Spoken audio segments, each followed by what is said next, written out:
Good evening, everybody. Welcome to members of the public. Welcome to councillors. There's meeting of the Policy Committee tonight, 12th of July.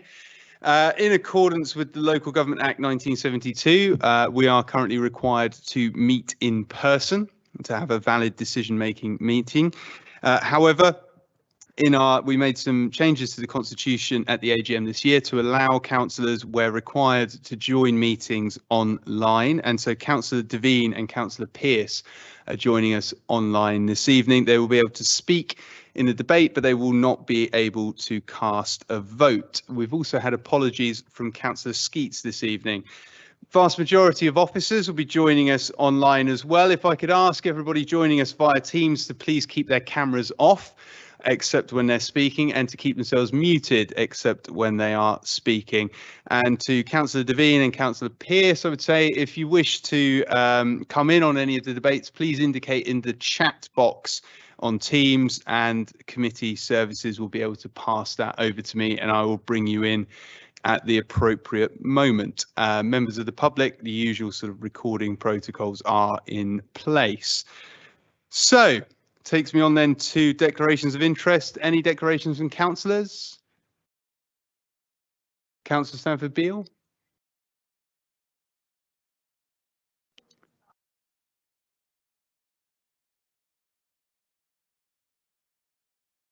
Thank you. The microphone didn't pick that up there, but you were declaring an interest as Chief Executive of Autism Berkshire in relation to which item, sorry?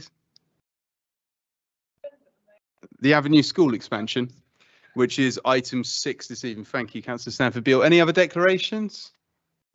Wonderful. We'll move on then to the minutes of the previous meeting. These are pages 5 through to 16 in the agenda packs. Any comments on these from councillors? Can we agree those then? Wonderful, and I will sign those off in due course. Takes us on to petitions and questions. No petitions this month, but we do have a public question and 2 councillor questions. So our first and only public question is from Richard Stainthorpe to the lead councillor for education, which Councillor Pearce, who is joining us online. So Mr. Stainthorpe, in your own time, if you turn your microphone on, you may need to let it sync up. So when it stops flashing, you'll then press the button in the middle again. In fact, everybody turn your microphones on now, and then they'll sync up. Is that okay? That's perfect. Thank you. In your own time, Mr. Stain. Before my question, could I just ask, I mean, in past times, there has been hard copy available of the agenda and the items on the agenda available for members of the public. I note they're not here tonight. Is this a policy decision for future or just tonight? It's a very good question, Mr. Stainthorpe. Let me just consult with committee services.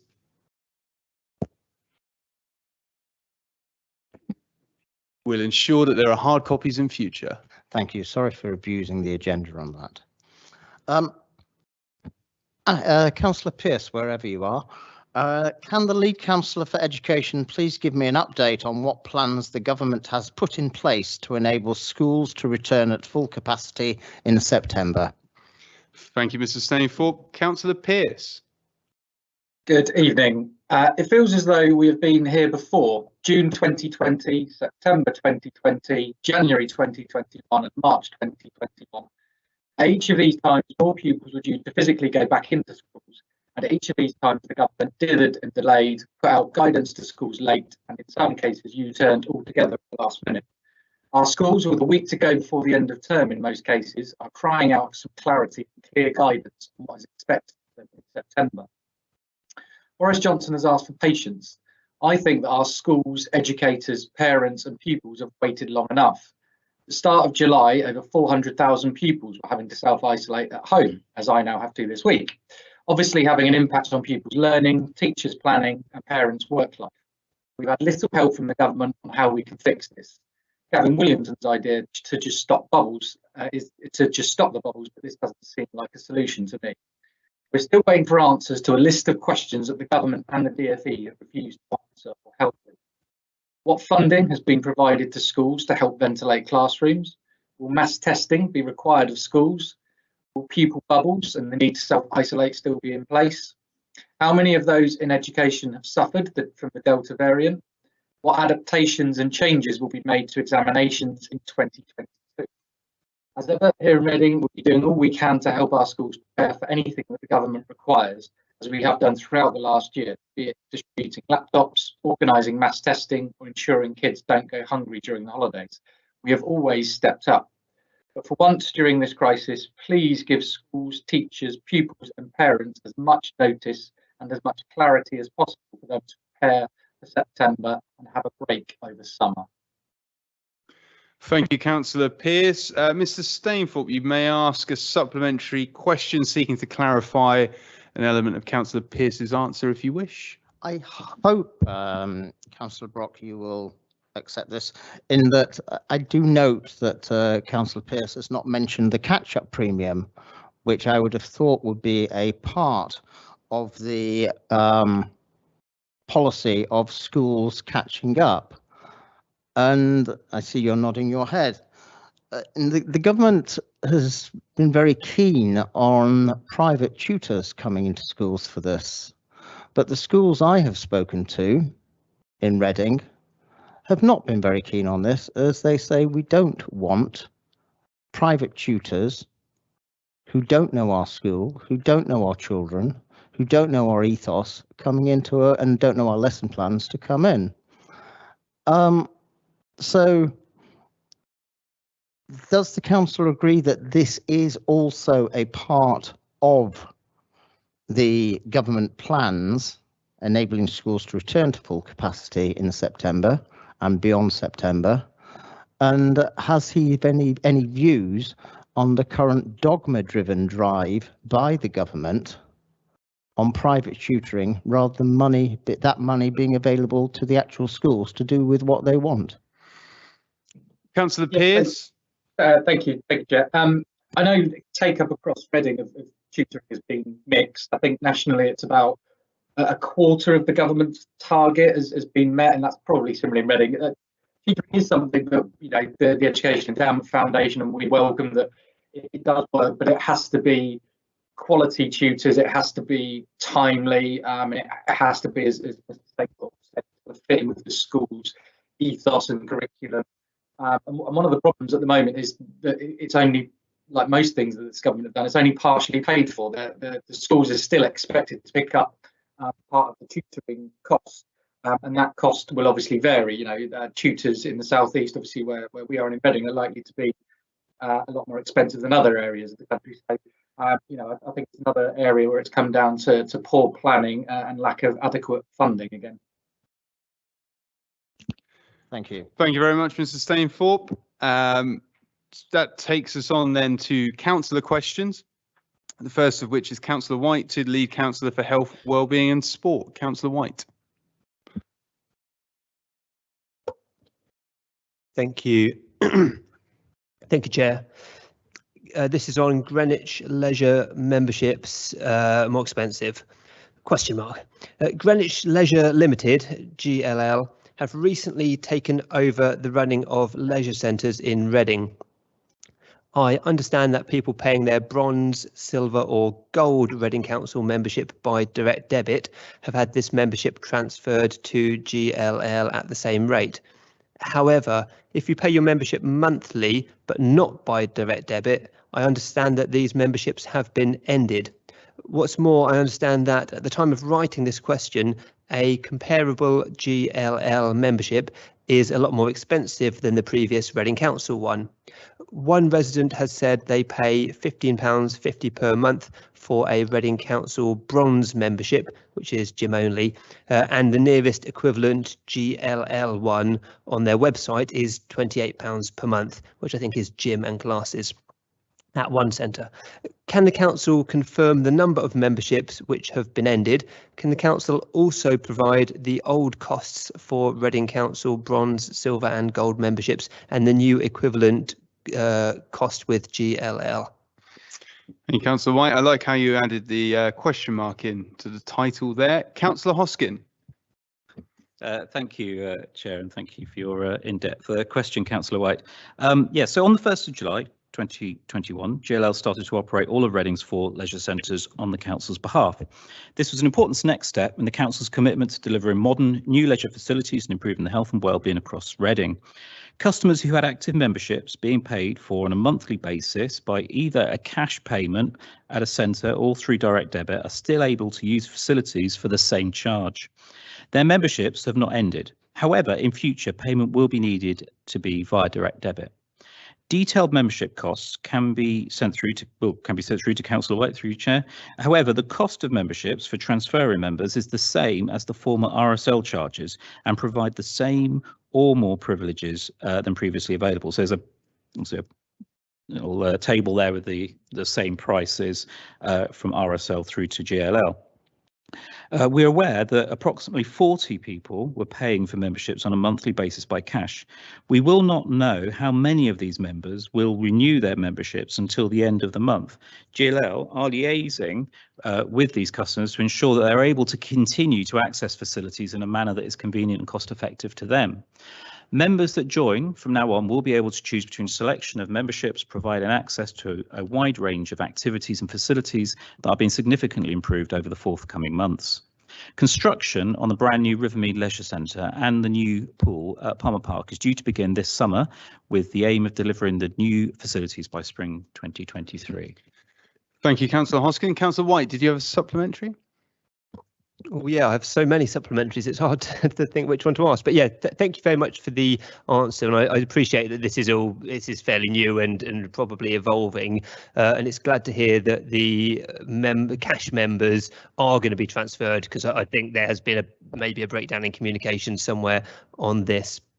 My question is that looking on the GLL website, you can't find the bronze membership, gym only, for example. So is there a lag in updating the website, or are old members and new people finding out about these prices in a different way? Councillor Hoskin. Sorry if I didn't quite make myself clear. So GLL will have we'll get through to you the new pricing structure and the information for that, Councillor White. So it wasn't actually the question you asked, which is about people continuing their memberships, which will stay at the same price. So you will find the new charges on the GLL website, which we'll send through to you. But for people who are on these categories, that price will continue as per what we said. So it sounds like for the individual you're speaking to, we need to make sure that they understand that they can continue on the same rate that they were paying previously. And yeah, thank you for bringing that to our attention. I'm sure as a ward councillor, you'll help them through that. Thank you. Thank you, Councillor Hoskin. Councillor question 2 is Councillor McElroy. I just wanted to ask a supplementary on that, if that's okay. Thanks, Chair. So just reading some of the language you've got here, the cost for memberships for transferring members is the same as the former RSL charges. I guess my question is, how long will that last? And also, are you saying that the charge for new members who I guess have moved into the area or have just got old enough to get a membership, whether their fees will be considerably higher? Councillor Hoskin. Yeah, so the package continues. I mean, obviously there can be, annual changes to those charges. What I think, we'll send through both to yourself, Councillor White, and to Councillor McElroy the new structure, because of course what JL are doing is a separate set of packages that aim to be competitive with the marketplace in Reading as it is now. So and that's they need to attract custom and be competitive to what people want. So those are the charges that exists. We'll get that information through to you. Thank you. Thank you. Councillor question 2, Councillor White again, this time to the lead councillor for neighbourhoods and communities, Councillor White. Thank you, Chair. This one is on closed public toilets. Some of Reading's public toilets are closed at the moment, which is an inconvenience for some, but a big problem for many residents. For each council public toilet in the town, can the council confirm if it is open or closed? If closed, how long has it been shut for? Again, if closed, when does the council plan to reopen this toilet? Councillor Barnett-Ward. Thank you, Chair. Reading's public conveniences are valued by most of our residents and visitors, but unfortunately they are frequently targeted by a selfish and destructive minority who vandalise them, making them unusable until the council is able to undertake costly repairs. I have included a table in my written response showing the status of every facility in the borough. 9 are fully open. 1, the facility attached to Christchurch Meadows paddling pool has been closed while the pool has been closed to comply with government restrictions and will reopen when the pool does. Another, Thameside Promenade, is being refurbished, so is currently partially open and will be fully open when the refurbishment is complete. The Sintra Park facility was vandalised and had to close while it's repaired. These repairs should be complete by the 23rd of July. The Hosier Street Eurolift recently developed an electrical fault and is waiting repair. This should also be complete this month. That leaves 5 facilities that had to be closed following vandalism and do not yet have a reopening date. This is because the condition of these facilities means it is a considerable investment of public money is required to make them fit to use. A public toilet review is currently taking place to assess the use of the borough's public conveniences and the investment required to bring the closed facilities back into use. 11 years of national government imposed austerity has laid waste to council budgets. The financial prudence and foresight of this Labour Council means we're in a stronger financial position than many, but we still have to be circumspect in our spending, which is why due process must be followed before authorising the level of expenditure needed to repair and reopen the remaining closed facilities. I hope Councillor White will join with me in condemning those selfish individuals who repeatedly vandalise public toilets and also in calling on the government to reverse their cuts to local government funding. Thank you, Councillor Barnett-Ward. Councillor White, did you have a supplementary question? Yes, please, Chair. And yeah, I'm happy to join with you on condemning the selfish individuals and calling on the government to reverse their cuts to local government funding. My question is, in your answer, you mention a public toilet review. And whenever I've asked about a public toilet in the last couple of years, the Office of Responding sometimes alludes to this review that seems to have been going on for quite a long time. Can you provide any timescale as to when it will report back? Councillor Barnett-Ward. Thank you, Chair. I don't have a precise timescale, but this is something that both I and Councillor McEwen are very keen to see toilets return back into use, and we're pressing on. We're expecting an update very soon. And hopefully it won't be too long before repairs can come repairs can be done. Sorry, repairs can come into what? I don't know, come into what. I can't give you an absolute date at the moment because things have to be costed out, but it is something that is a priority for this council. Thank you, Councillor Barnett-Ward. Takes us to the end then of Councillor Questions and moves us on to item 5, which is decision books. A report detailing those decision books that are published since the previous policy committee. Any comments on this? Wonderful. Are we okay to note this report then, please? Great, thank you. That takes us on to item 6, the Avenue School expansion. Do we have who do we have officer-wise to present this? Linda Church or Sharon Dillon? Sharon Dillon. Over to yourself, Assistant Director. Thank you. Good evening, all. For those of you that I've not met, I'm Sharon Dillon. I'm the Assistant Director for Property and Asset Management. So I am presenting this evening on the Avenue expansion report, and I would like to just go through briefly the recommendations and how we reached there. So the council has an ongoing drive to create high quality specialist school places to support the growing need for children with special educational needs and disabilities. The number of pupils with educational healthcare plans in Reading has increased over the last 3 years, from 1,282 in January 2019 to 1,436 in January 2021. And numbers are expected to continue to increase in the future.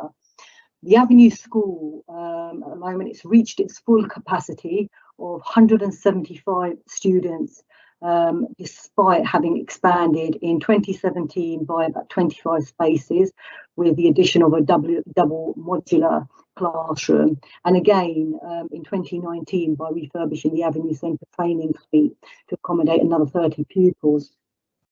Other maintained schools, both within the borough and out of borough, also at full capacity. The proposal this evening that we are presenting to you will convert the school use, creating space for an additional 60 pupils, increasing capacity for SEND children from 175 to 235 at the site. We will deliver 30 places for September 2021 and a further 30 places by September 2022. There are currently around 60 pupils whose educational, health and care plans identify the Avenue School as the most suitable option, but they are not able to be awarded places at this time. Brighter Futures for Children has reported there are further 60 pupils currently attending out of borough SEND provision. The plan entails this avenue being expanded, refurbished and transferred to the Avenue School Special Needs Academy Trust under a 125-year academy lease, and they would become responsible for all the running costs of the asset. It would mean that we have more local SEND pupils could attend to the school close to their home in Reading. The Avenue Centre was identified as an opportunity to reduce property running costs in November 2020. Budget setting exercise and a saving proposal was accepted and included in the MTFP. The saving involves discontinuing RBC and Brighter Futures for Children use of the building as an office so that it no longer incurs the associated property running cost of £136,000 per annum. The expansion would also create a projected £1.5 million saving between 2022 and 2026 by reducing the number of more expensive placements at independent or non-maintained schools, which tend to be out of borough and also high associated transportation costs. If it was not possible to expand the Avenue School, then pupils would need to be placed with other state-funded special schools or independent non-maintained schools, often outside borough. Average cost per pupil place at LA or maintained schools can be up to £19,000 per place, and an independent or non-maintained school up to £50,000 per place. And we need to allow a further allowance of £10,000 transport cost for out of borough placement. The Avenue Centre is currently partially made up of office space occupied by Reading Borough Council, as I've already stated, and Brighter Futures for Children's School staff as well. Sorry, Brighter Futures for Children's staff. Through consultation with staff, we are proposing relocation to alternative council-owned sites, including increased working from home. It is therefore recommended that Policy Committee authorises the release of spend of £5 million of the Department for Education grant budget for this project as identified in the Council's approved capital programme in February 2022. We also seek authorisation for delegated authority as specified in 2.2 of the report to tender and enter into contracts for the refurbishment and new building works to the avenue. We also ask that we agree and enter into academy lease with the Avenue School for Special Needs Academy Trust in respect of a newly furbished the Avenue Centre. Thank you. Thank you, Assistant Director. I think this is a really positive proposal that would meet a real need in Reading, indeed offer a better option for pupils and a better option for parents, and it's a good and innovative use of our estate. So I fully support this. Now, I've had an indication from Councillor Pearce via the magic of the internet. Councillor Pearce, wonderful. Thank you, yeah, as you've just mentioned, this is hugely welcomed. It forms part of our wider SEN strategy. We've got the Hamilton School currently under construction, the Oak Tree Academy alongside our partners at Wokingham is going through consultation at the moment, which will also increase capacity. As the officer said, this will see an expansion and some offices being refurbished to classrooms and learning spaces at the Avenue, which will give us 60 more places, which is really not an insignificant number. We're at 175 at the moment, so 60 additional is great. In an outstanding and community centred school. All the pupils at the Avenue have an EHCP, and we know that there's many others that would like to go to the Avenue School as well. So this will give Reading pupils with additional needs the right provision delivered by experts closer to their home, their friends, their families and their communities. It's got the additional benefit of fewer pupils then being sent out of borough to more expensive placements, so it will also be a significant saving for the council. So it's a win for everyone, really, and I'd like to thank the SEN team for the effort they've put into this, as well as the effort of Simon and his team at the Avenue that continue to put so much effort in and will continue to do so to make this a success. Thank you, Councillor Pearce. Councillor Stanford Beale. Thank you very much. Yes, very much welcome this. Funded by central government, so it's not coming direct from our council taxpayers, I'd like to note. And we have had a large increase in the number of EHCPs issued by the borough. And unfortunately, if you're not aware, we've got more coming through the pipeline. A lot of our special needs children went to school during the pandemic and benefited from smaller class sizes. And a lot of parents now have decided to put applications in for EHCP. So we are having more children identified. And it's really great that we're going to have places available in borough, because it's not just the cost of sending a child to Tadley Court or Priors Court, both as specialist autism schools, but it's also the cost of the family, because that child may have to be travelling an hour and a half each way to get them to that school. And I didn't enjoy commuting to London when I worked full time there, and I'm sure most children, want to be playing at home, not sat in a taxi, being taken off to school. So it's very much to be welcome that we have this additional capacity at the Avenue, and we've also got the specialist school going in jointly with Wokingham, and we've got other satellite classes going in as well at the moment. So very good news, and we fully support this. Thank you. Thank you, Councillor Stanford Bill. I think it's worth noting that the high needs block funding that the council receives does not cover all of the requirements for SEND education in the borough. So, we are spending money, council taxpayer money, to subsidise that high needs block. And this is a way of reducing those costs, as well as delivering a better service for parents and for children in Reading. So let's not pretend it's fully funded by the government. Any further indications? Not detecting any dissent. Then are we okay to agree to recommended actions? Agreed. Wonderful. Thank you very much, everyone.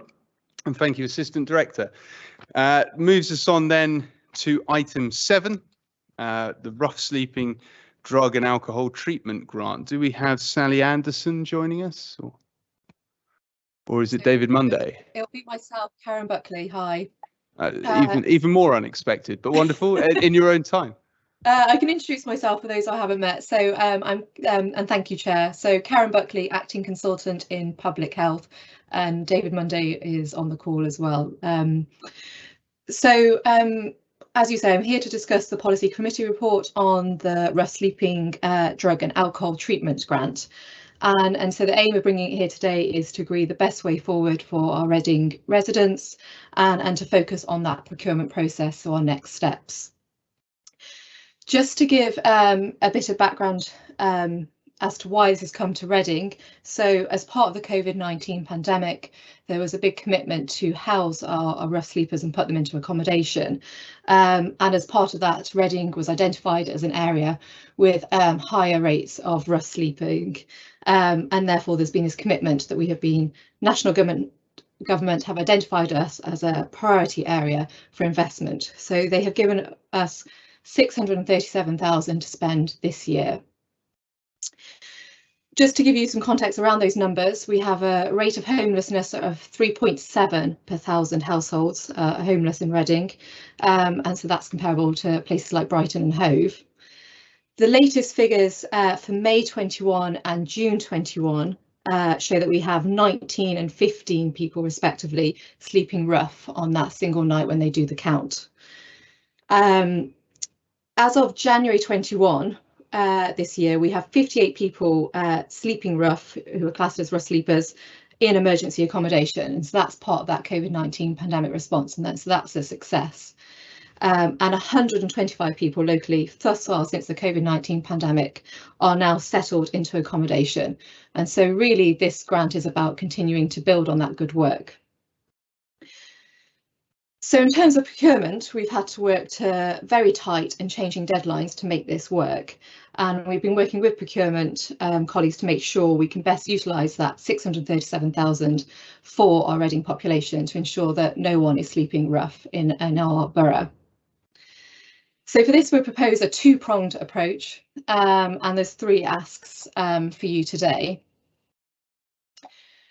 So phase 1, January 21 to December 21, we propose that we award the Rough Sleeper Drug and Alcohol Treatment Grant to Change, Grow, Live, who are our local procurement provider.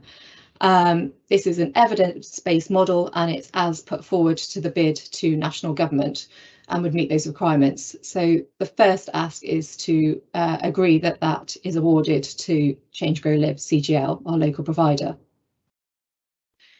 This would then be part of a pilot year, which would help to inform our phase 2, and that phase 2 is our second ask.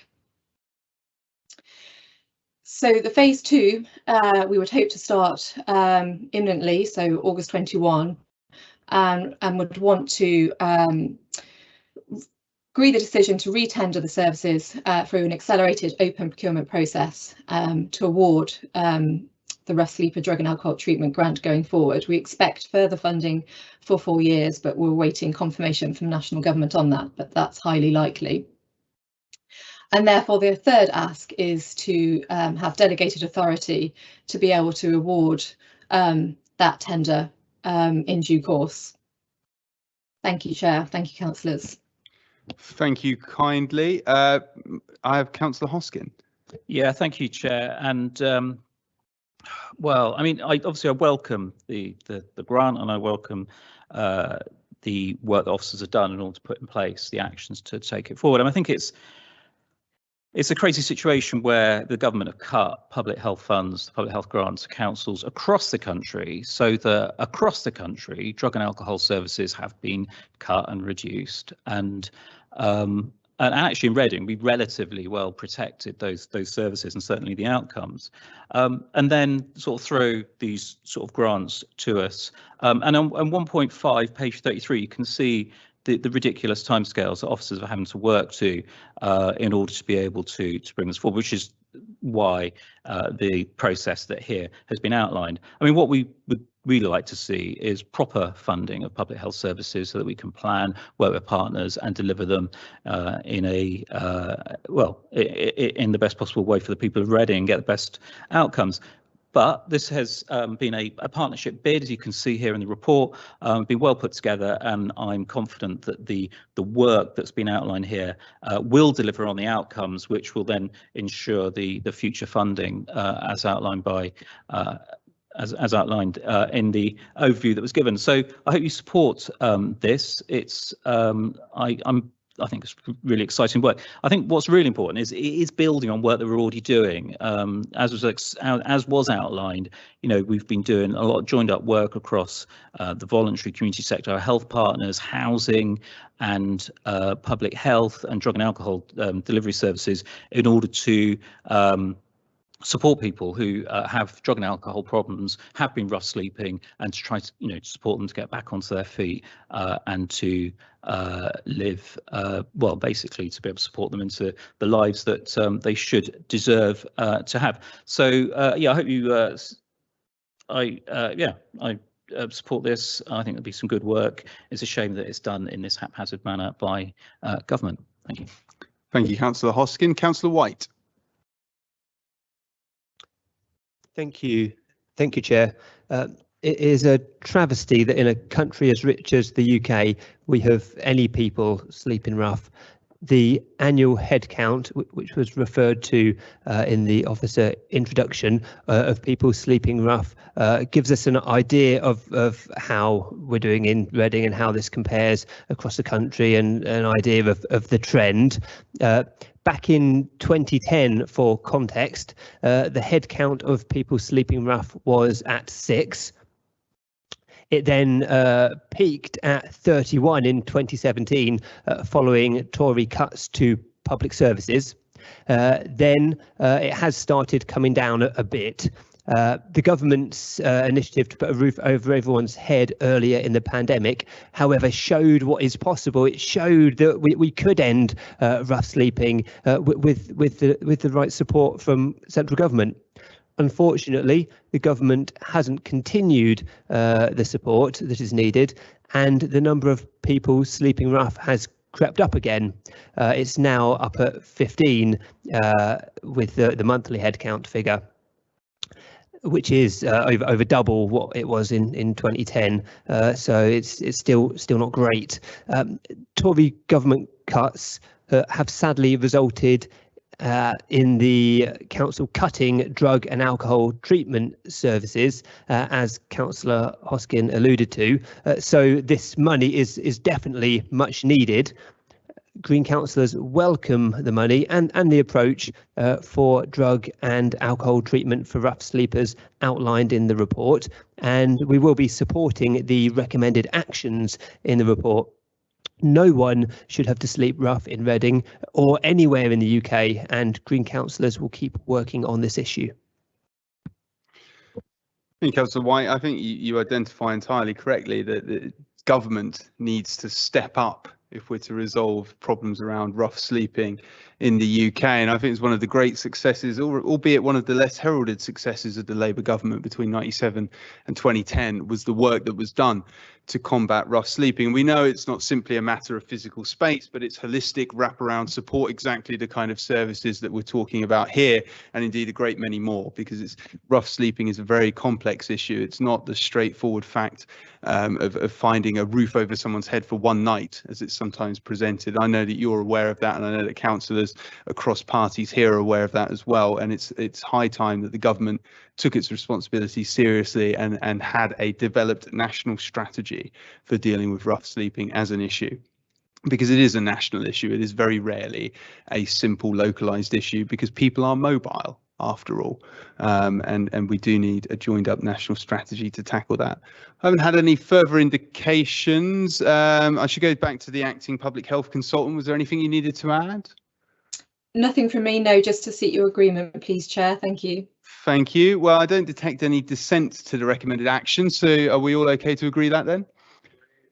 Wonderful. Thank you very much. Thank you to the acting public health consultant. And that moves us on to item 8, the Customer Experience Programme Annual Update. I assume that we have Isabel Edgar here, Assistant Director. Over to you. Hello there. Can you hear me? Yes. Okay, great. Thank you.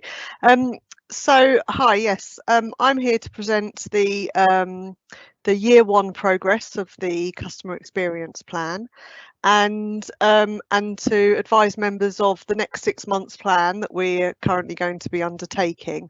So it feels like a lifetime ago since we adopted the plan back in January 2020.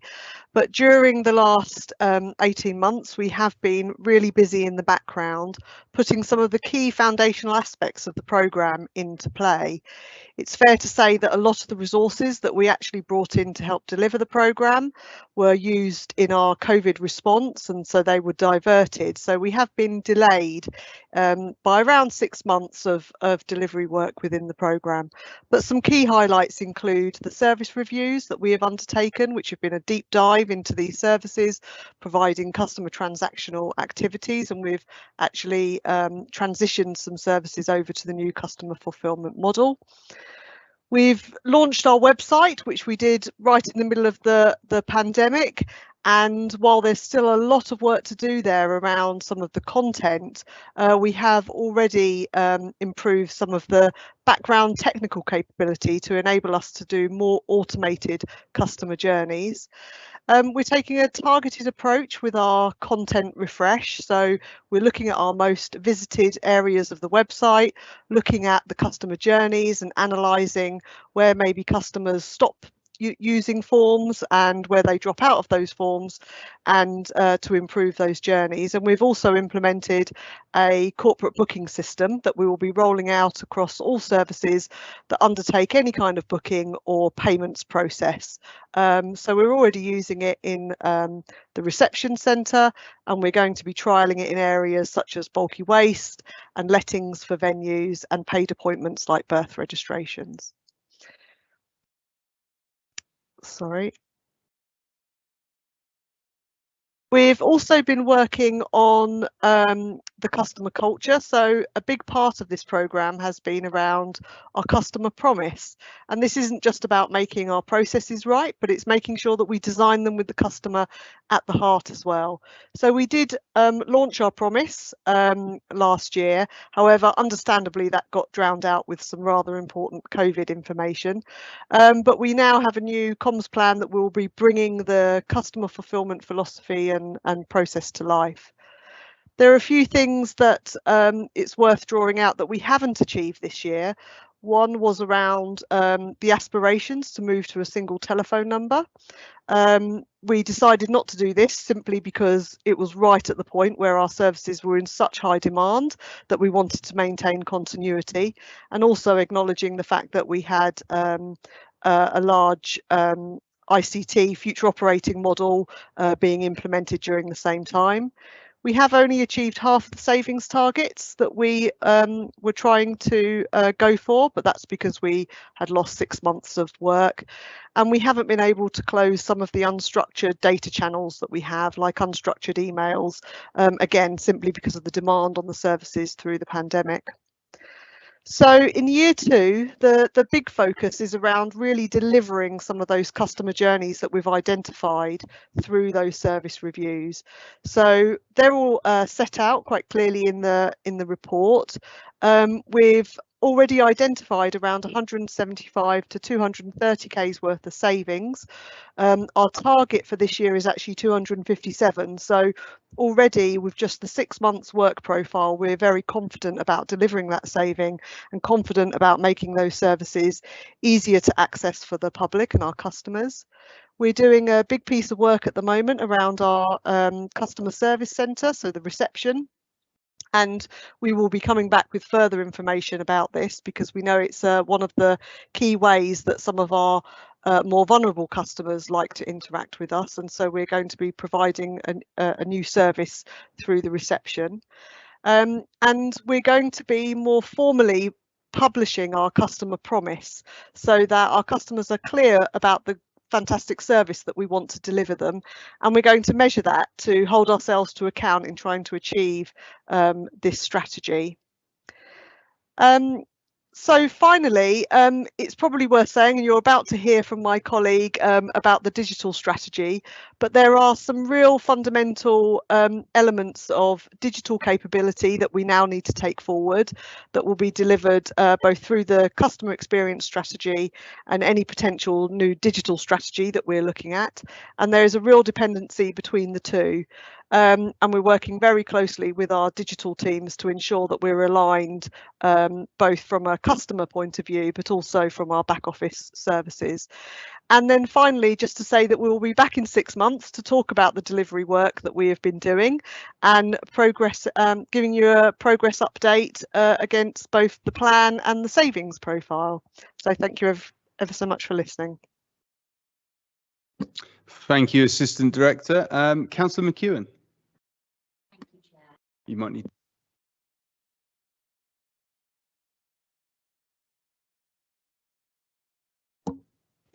Yeah. Okay. Thank you, Chair. I welcome this report. Committee will be aware that this strategy was introduced against the backdrop of the COVID pandemic as it was adopted in January 2020. Obviously, due to the pandemic, there's been an exceptionally and unprecedented high level of online queries from residents.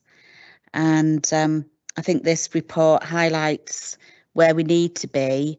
And I'd really like to thank officers for such a detailed and informative report, which covers so many different aspects. As mentioned, we will be looking to reintroduce the drop-in within the civic when it's safe to do so, and obviously following government guidance. So again, I'd really like to thank officers for such an informative report. Thank you, Councillor McEwen. I think, this is a really, really important programme that very directly affects the way that people across Reading will engage with the council when they have a problem. And I think it's good that such thoughtful work is going into innovation in this area. And although the pandemic has been very challenging in terms of rolling this out, I suppose it's also offered the opportunity to test some new ways of doing things and to have to think out of the box to ensure that we deliver properly. I have an indication from Councillor Robinson. Thank you, Chair. Just a few questions on this. I see that Table 2 on page 56 lists that customer experience training of staff. This has not been progressed in year 1 due to the pressures of COVID. But when I look at the what you're looking to achieve in year 2, I can't actually see anything about that training element, which to me is very important in terms of ensuring that all staff are on board and you know, we're fully up to date in terms of what their roles are as regards the customer. The other thing I wanted to mention is I also see that you're looking at slowing down the discovery phase, because obviously there's a backlog in terms of enhancements that you'd like to bring in. Obviously discovery is key in terms of ensuring that change happens as we move along. So when you say you're slowing it down, is that slowing it down to a stop or slowing it down in terms of just keeping it going in the background, so to speak? I assume, Councillor Robinson, you're looking at this table 5.1. I suppose training isn't an output, an outcome, a benefit or an impact, but the following paragraph 5.3 does make quite clear how training will be part of the customer experience kind of program, talking about team reading, talking about specific activity with external speakers and workshops and so on and so forth. But we'll give the Assistant Director an opportunity to come back on anything at the end as well. I have had an indication via the magic box from Councillor Devine. Yes, thank you, Chair. Hope you can hear me. We can. Good. Just a few comments really, because I think it looks like an excellent programme, and it's something that's going to push forward and make our customer services a real key part of the whole council experience, if that's the right way to put it. One or two thoughts though. There is already, I think, some suggested savings being fed into the MTFS, and I just hesitate to note that we shouldn't be booking savings until we've got a pretty good idea that they're actually going to come about. So I wonder that I don't want to end up with making savings rather than providing a super system. The other thing, or one of the other things, you mentioned something about vulnerable residents and help for vulnerable residents, because as a ward councillor, I'm sure every other ward councillor has one or two little vulnerable residents that they are in constant contact with. Could you elucidate a little bit more about what we're plotting there? What else have I got? Yes, I did query about the use of Amazon Web Services Cloud, because I hate to think that we're actually encouraging the use of such an eponymous, overarching, horrible entity as Amazon. And is there an alternative? And have we looked at alternatives? I think that's all the comments I've really got. Thank you, Councillor Devine. I've not got any other indications, councillors. So if I go back to the Assistant Director to respond, and then we'll move to the vote. Thank you, Chair. So in terms of the training, that absolutely, you're right, that is picked up as part of the whole culture programme. So it includes training, it includes being part of our recruitment process around customers. So that training element is being built in. We've called it something a bit broader, which is around the culture change piece. The discovery of service reviews. So I think it's fair to say that as we've gone into the services, we have found so many opportunities that we've now got a pipeline of activity that we could focus on. There's so much there, but what we're trying to do is we're putting these opportunities through a matrix, which basically says how quick can this happen? What is the level of saving? What is the improvement to the customer journey? And picking out the ones that are going to have the biggest impact. So there's a lot of work we could do. Is it going to drive the change that we want in the customer experience? That is the key for us. And is it going to deliver the savings? So the service reviews have been put on hold for the next 6 months while we deal with the delivering what we discovered in the first year of the programme. and then we will pick back up the service reviews either at the end of the 6 months or towards the end of next year. We're currently in conversation with the unions around consultation with staff about those, any moves or management line changes and things like that with the services. So we have an agreed way forward, but we have committed, this is a 4-year programme, and we've committed to look at all those services that undertake customer transactions. So those service reviews are slowed down but not stopped entirely. Around the savings profile, when this programme was originally put through, we absolutely, given that the council have made a huge commitment, capital commitment to the programme, it was, and I've led these sorts of programmes within other local authorities before, actually through the work, through the discovery work, we have been able to identify hours saved, really cashable savings, not just sort of arms and legs of processes and things like that, but we've actually been able to identify the savings specifically.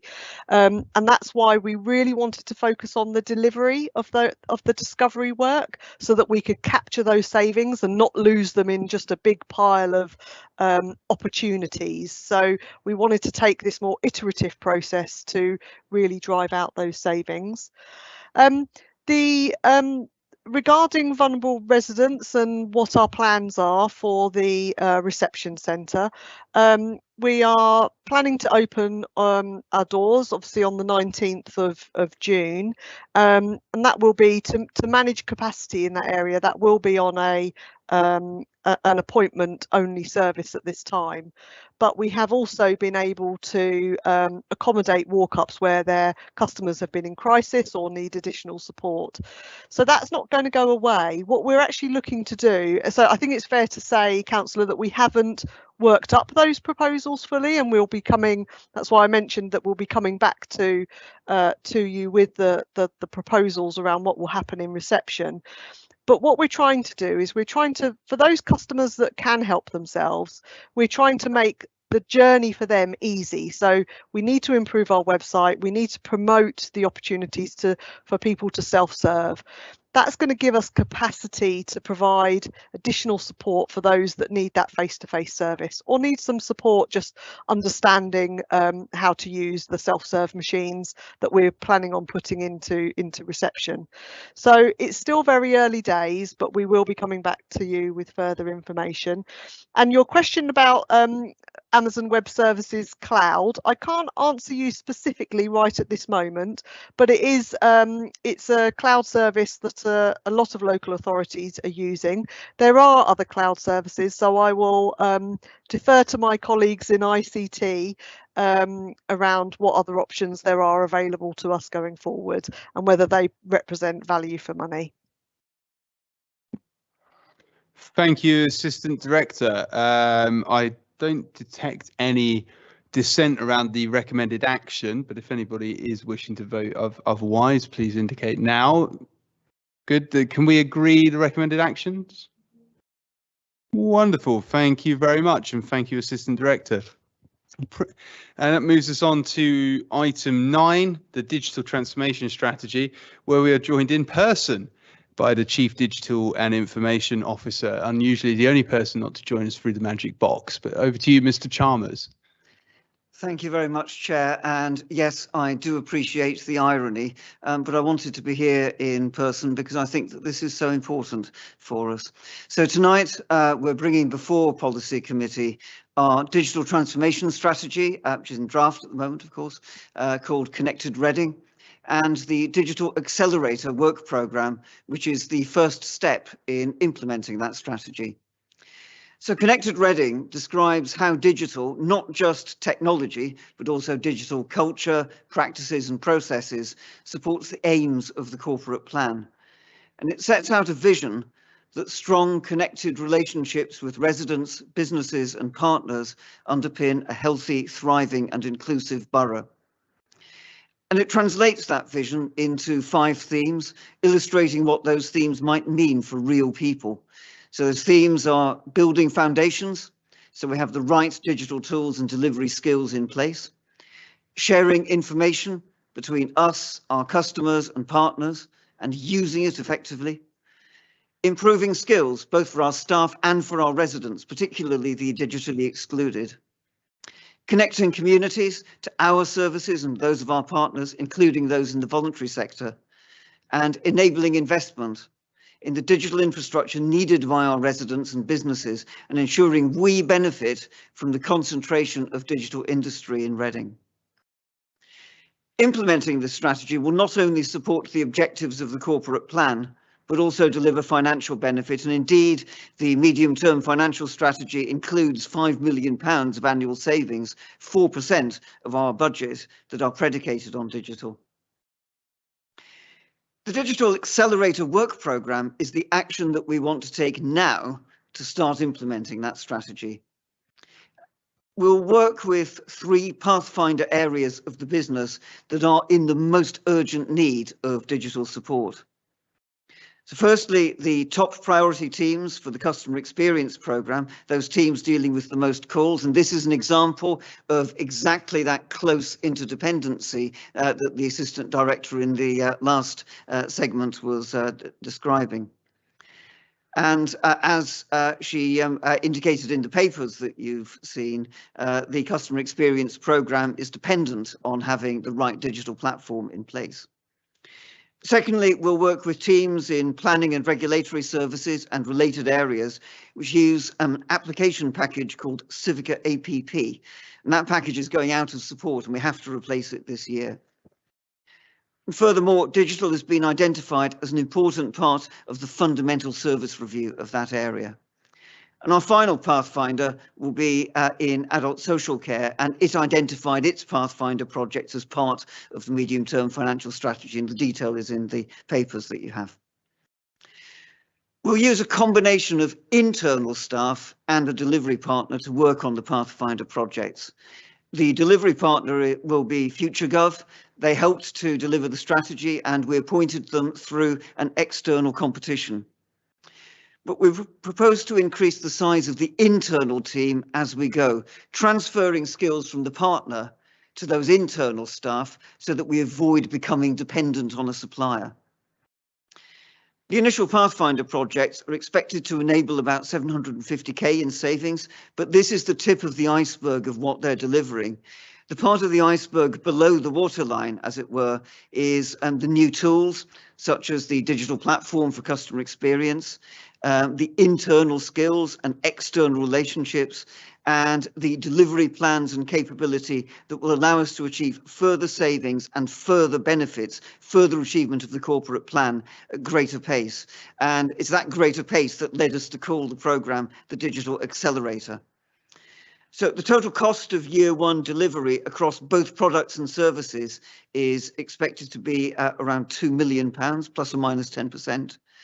The majority of this is capital expenditure, and it can be set against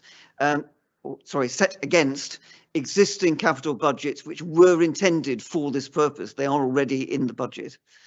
Revenue elements would be funded from the ICT reserve. In the autumn, prior to budget setting, we'll bring forward a report on progress and an updated business case describing what's already been realised and defining the future work and its benefits. And so at this stage, we're asking Policy Committee to approve the strategy and that initial Accelerator work programme. Thank you, Chair. Thank you very kindly. Very, very interesting. Councillor McEwen. Thank you, Chair. Again, I would like to thank officers for a really informative report. I think it's an exciting piece of work and obviously links very well with the customer experience strategy that we heard about previously. It's obviously a very good time to be undertaking this work due to the shift to online queries, really created in part by the COVID pandemic. But as well as being such an efficient strategy, I think it's so important to the benefits for our residents highlighted in the report. If you look at if committee members at page 134 of the report, I particularly like the connecting communities and the mention about the digital inclusion and outreach and how we'll aim to work with our residents to understand the strengths and gaps in the community and working to support digital inclusion for our staff and residents, coordinating the delivery of the social value from our digital contracts. So I think this is a really informative and beneficial report. So thank you. Thank you, Councillor McEwen. I agree with you entirely, actually. I think it'd be easy superficially for people to read this as a purely kind of internal to the organisation strategy, but actually it's very much something about looking outwards and engaging with communities, and indeed about that skill set in the wider community as well. Very important stuff that we discuss throughout the corporate plan, and we discuss when we're talking about almost anything at the moment. This reskilling agenda and ensuring that people are able to deal with a changing world and still engage with it in the way that they would want to. Councillor Robinson. Thank you, Chair. Yeah, I echo what Councillor McEwen has said. This is an excellent report for somebody that spends their life outside of the council in IT. I get to see an awful lot of these type of reports, and I really welcome this within the council itself. It's very well written, even down to using personas in terms of the connected with people element. You know, we've all seen the true value of IT, I think, over the last year and a half with COVID, the ability to maintain meetings or committee meetings online. And, you know, it shows the true value of the digital age we're now living in, because without, you know, online Zoom meetings and what have you, many people wouldn't have been able to continue working during the pandemic. So it is exceptionally valuable to have such a strategy in place to further build on the digital experience we currently have. So, yeah, certainly in favour of this, and certainly happy to give it our blessing. Thank you, Councillor Robinson. And we've also had an indication from Councillor Devine. Yes, thank you, Chair. It's basically a quick question, because I'm happy to support the recommendations in the paper. They're fine, and I can see that this is an exciting body of work that is leading us onto a new digital path.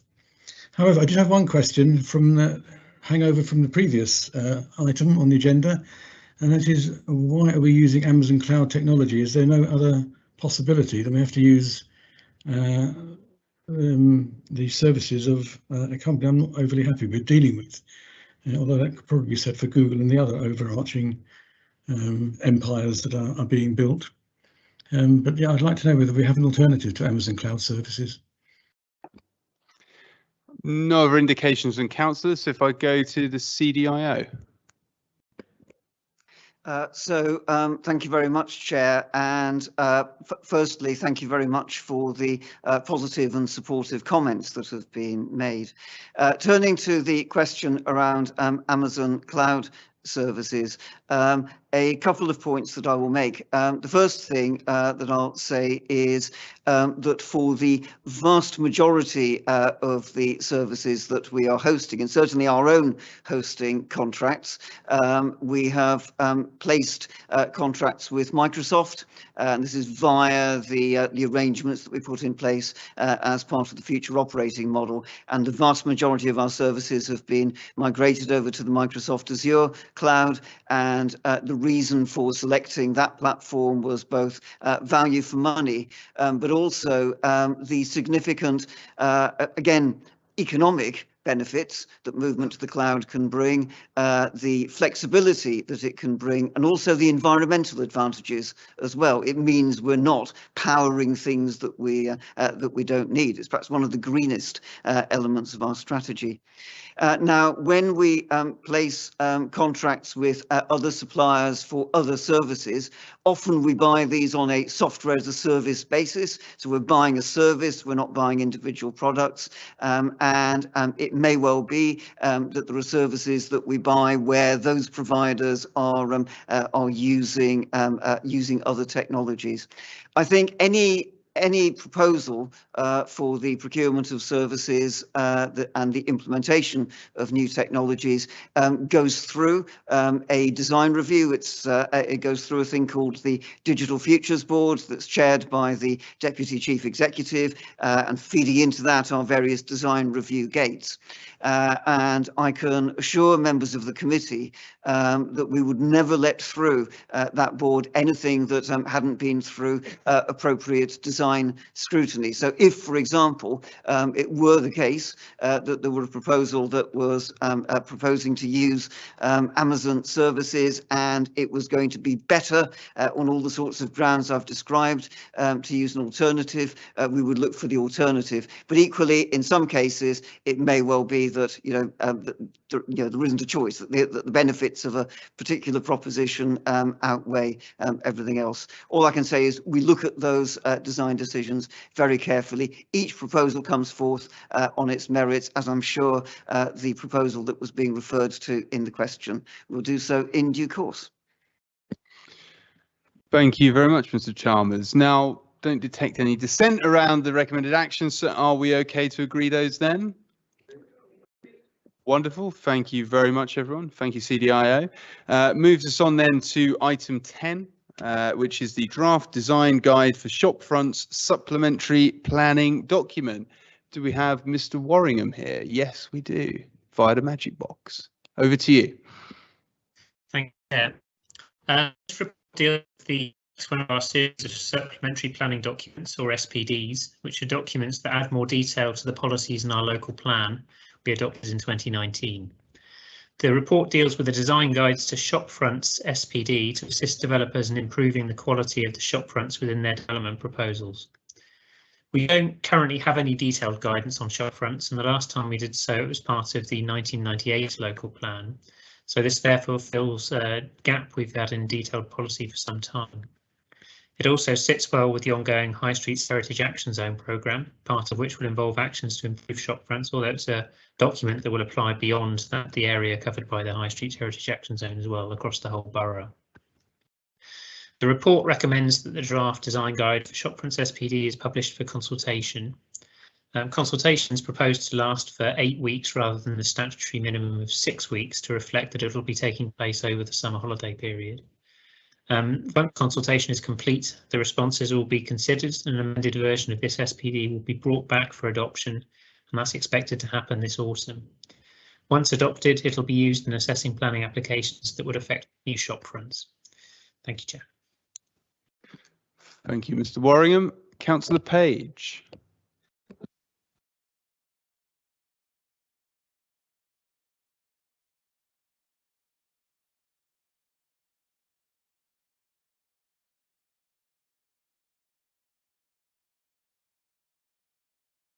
What's the matter with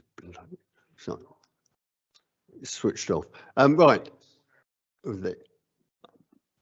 This follows, Chair, the high bar that was set when we published the House Extensions SPD, which was full of very helpful illustrations and photos, and colleagues and members of the public all expressed their appreciation for that. And this document and this design guide that's now going out for consultation continues that, with a raft of very helpful photos, some historic, some more recent, which assist an understanding of the policies that we are promoting in some detail. This is, as Mark Warringham says, to go out for consultation. And I hope that it will be particularly considered by those shop holders in our High Streets Heritage Action Zone, which is shown on page 167, for which we have received funding from Historic England, as well as contributing some of our own resources. There are some quite awful examples of shop fronts in Reading. There are also some very good and commendable ones, and we want more of the latter and few of the former. I don't have a problem with the shaming of some, and I hope that along with the incentives that we are including in the Heritage Action Zone, that developers and owners in those areas, as well as elsewhere in Reading, will take an interest and take this forward in the positive intention that in which we are promoting it. Thank you, Chair. Thank you, Councillor Page. Councillor Rowland. Thank you, Chair. I just wanted to welcome this, certainly in the context of the changing high streets that we have in this country. And while Reading is more fortunate than many high streets, we still have challenges with our retail and how that will actually change up. Possibly with housing coming into some of our high streets areas too. So it's now time for us to really get our ducks in order. So one of the easiest and best ways that a retailer can promote their business and indeed ensure better income is by making sure if they're a bricks and mortar operation, as they are on a high street, that they look sharp, that they look right, and they're part of an experience. High streets are now part of a destination, and you need to make sure that in order to survive as a retailer, you've got to be part of that destination experience. So I really welcome this. I do think that people may actually question the amount of heritage in here, amount of heritage that's shown in this, but it is for historic and modern shop fronts, and it is all about good design, which really is supplemental to our local plans. So I welcome this very much, and I think that I hope that all retailers and all shop owners will take the opportunity to reflect the very best of their businesses on the front. Thank you. Wonderful. No other indications from councillors. So I think this is very positive as well, and I would encourage people as ever to engage with the consultation. I assume then everybody's okay to agree this. Wonderful. Thank you very much, everyone. Thank you, Mr. Worringham. Moves us on then to item 11, the Q4 performance report. Who do we have to present this evening? We have Darren Carter, our Director of Finance. Over to you, Mr. Carter. Hello there. Good evening, everyone. This report before you tonight sets out the provisional revenue and capital outturn positions for the year ended 31st of March 2021. The COVID-19 pandemic presented huge financial challenges for all councils. Budgets were based on pre-pandemic set of assumptions that have had to be continually revised and updated throughout the year. Some savings projects had to be deprioritised as we focused on the delivery of critical frontline services, and a huge effort went into the distribution of grant funding to thousands of our businesses. It's in this context that the finance team adopted a very prudent approach in assessing the financial implications of the pandemic in order to protect the financial viability of the council. The budget report approved by council in February 2021 used £12.6 million of council reserves to deliver a balanced budget. This was an entirely prudent decision in the circumstances, but those reserves will need to be replenished in due course. It's in this context that I'm pleased to report a positive year-end general fund variance of £12.7 million, made up of £6.4 million worth of unused contingencies, £2.3 million against general services, and £4 million of unspent COVID funding. This report proposes putting the unspent COVID funding into an earmarked reserve, approving 439k of service carry forwards, and for the remaining 8.3 million to be released back to replenish those reserves that we used in the budget setting process. I can also report a positive variance of £9.3 million on the HRA, which is to be transferred into the HRA reserve. The pandemic has also led to significant delays in the delivery of capital projects, and the report before you tonight proposes the roll forward of almost £34 million of capital funding into future years, plus the reprofiling of £1.4 million of HRA new build acquisitions funding into 21-22. Finally, Policy Committee is asked to note that £5.1 million of these savings planned for delivery last year have not yet been delivered and therefore need to be carried forward for delivery in 21-22. The delivery of those savings will be a big focus of our work in the coming weeks and months. I'm happy to take any questions. Thank you, Director. Councillor McEwen. Thank you, Chair. Again, thank you to officers for another really in-depth report. I'd just like to note that I'm grateful to officers across the Council for keeping a tight control on income-saving measures throughout the pandemic.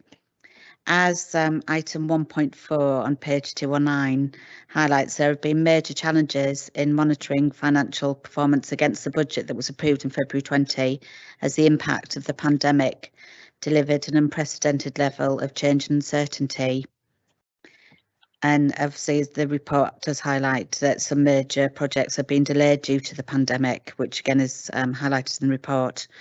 And just finally, on page 259, Appendix 8, the corporate plan, I think we can note that the direction of travel is positive, with meaningful outcomes in residents, that there are, despite the challenges of this year, that there are improvements in performance. Thank you, Councillor McEwen. Councillor Terry.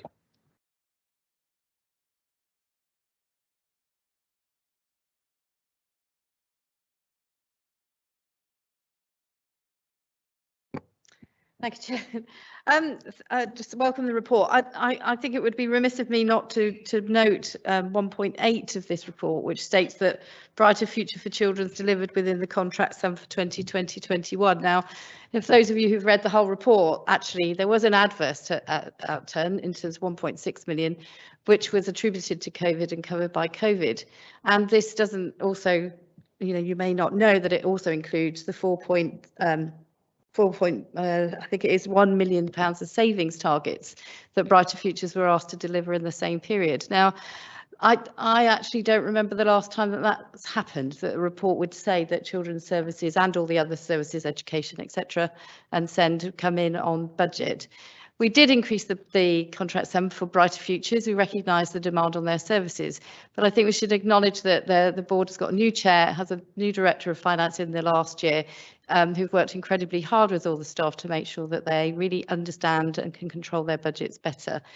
Having said that, I have to say again, and I do say this every year, it is a demand-led service, and we cannot yet fully understand the impact of COVID, particularly on our children and families and what that might bring for the future. And I've no doubt that there will be some pressures to come.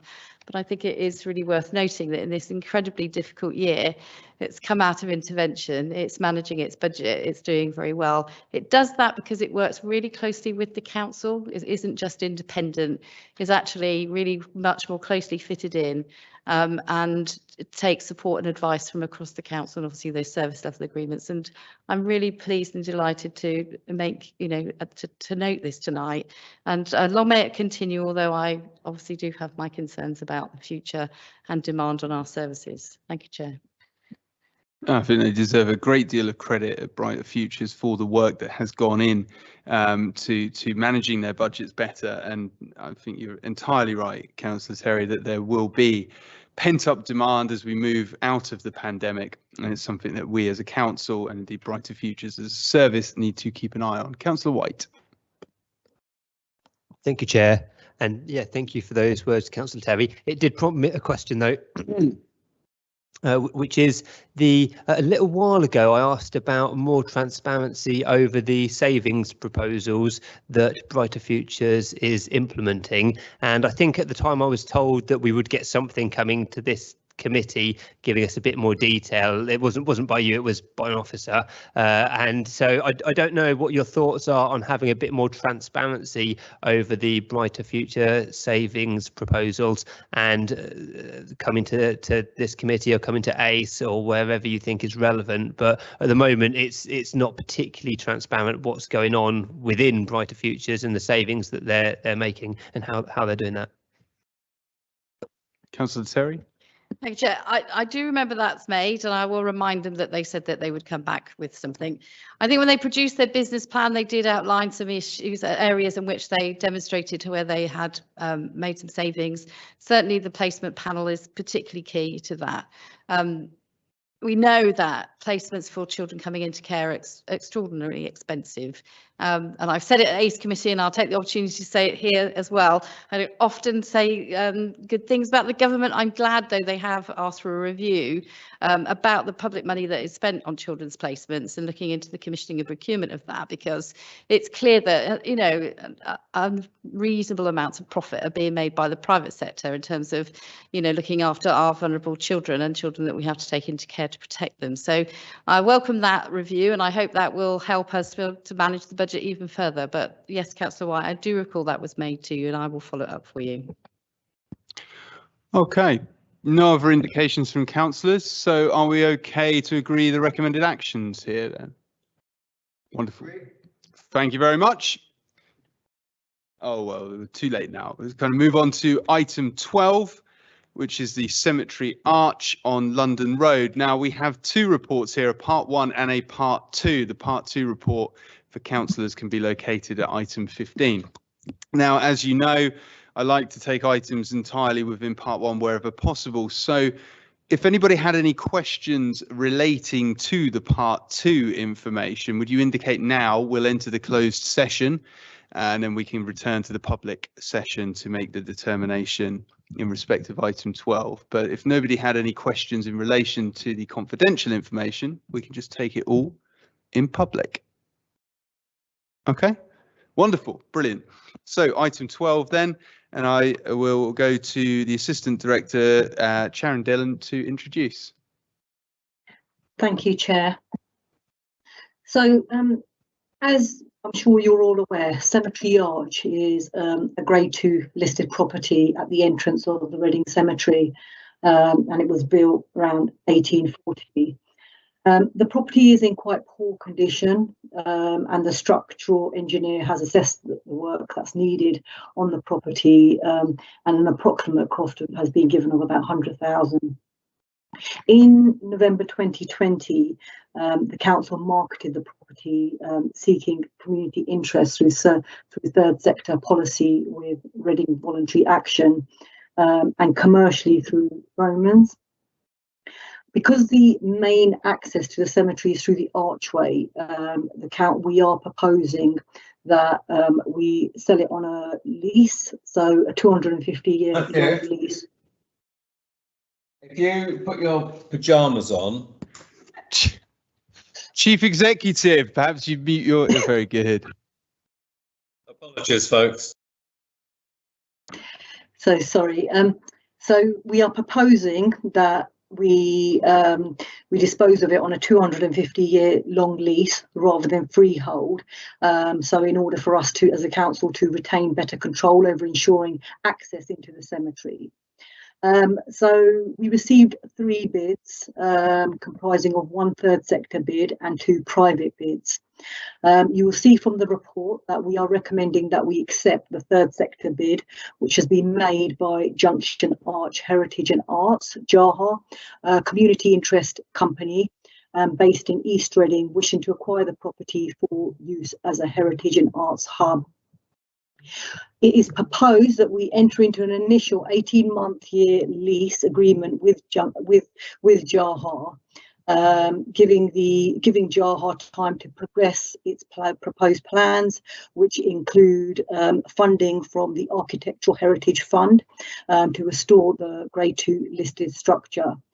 If JAHA is successful and they secure funding and also secure planning permission, then we will grant a further 250-year lease for the property. JAHA's aims are to create a community space for both work and leisure, together with affordable office space for social enterprises. It also has aspirations to work with the council and local businesses on a plan to regenerate the Cemetery Junction.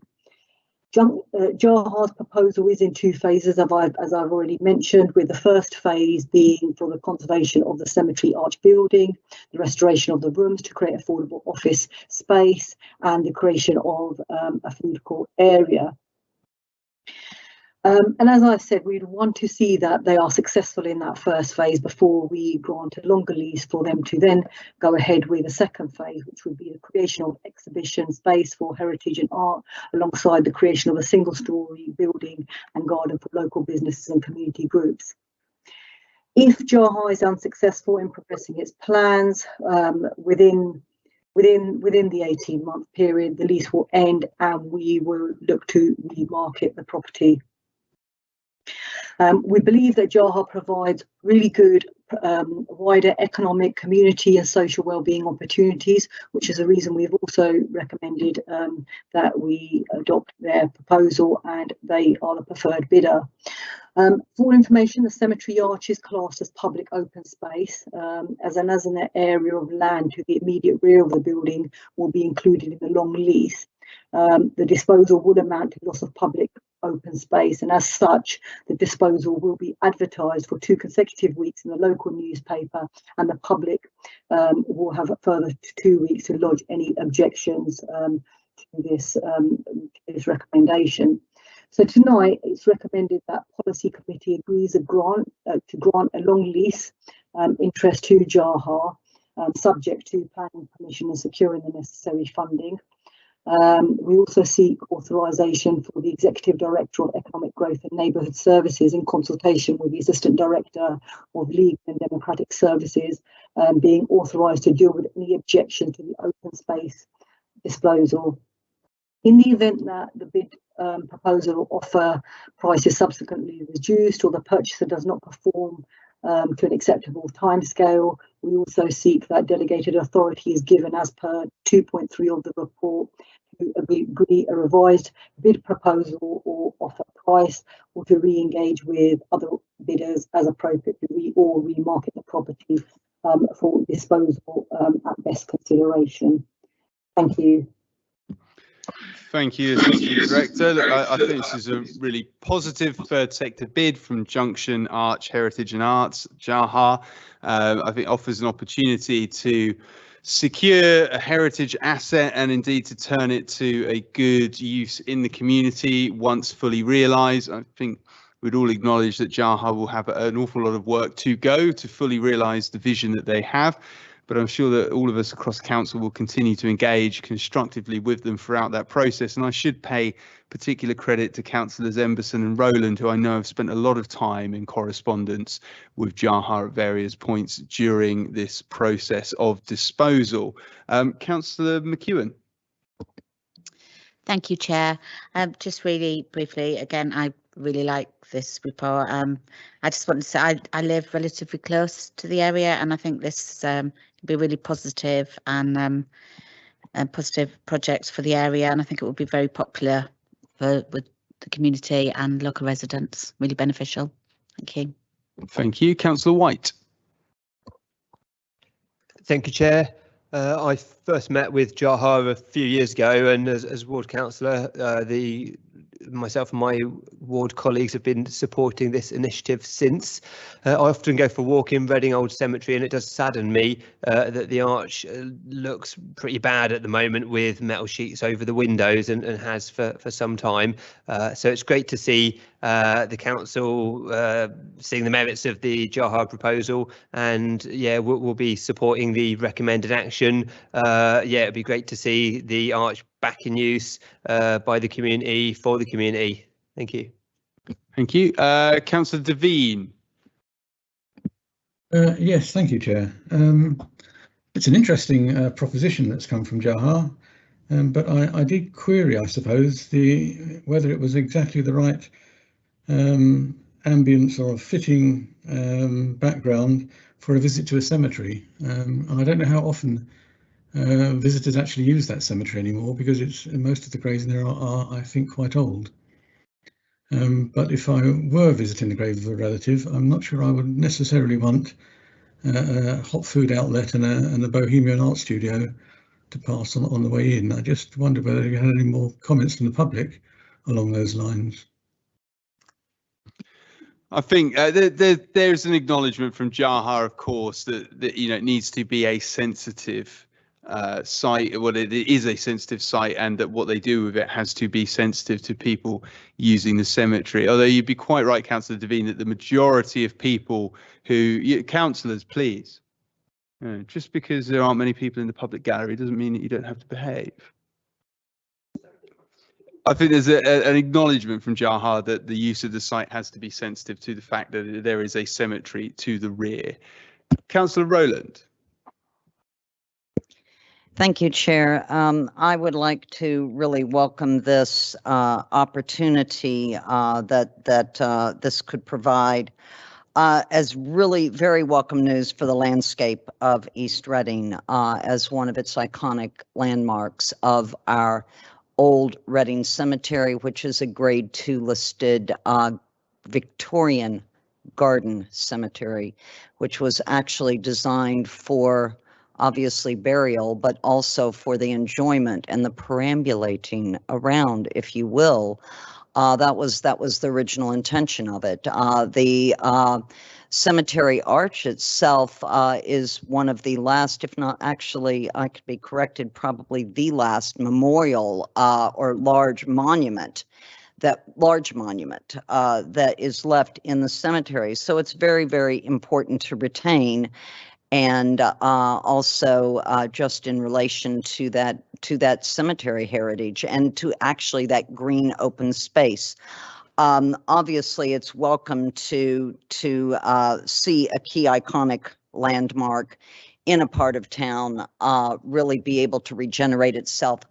Heritage regeneration is one of the things that can really be magic for an area, and this set right there in the middle of that junction there, I think, given all of the goodwill that I know that certainly Labour councillors will put behind Jaha in their efforts here, will be a very good thing, hopefully, for East Reading in the future. Phase 2 talks about transforming places, which sees that arch itself and the work that they can do actually enhancing the wider area there. So there's a lot of good stuff in this, and I very much welcome it. And thank you very much. Thank you, Councillor Rowland. I haven't got any other indications to speak. Anything you needed to come back on, Assistant Director? No, okay, wonderful. No, so I'm getting the sense, thank you, that everybody is in agreement with the recommended action. So can we agree this? Wonderful. Thank you very much. Thank you. And thank you, Assistant Director.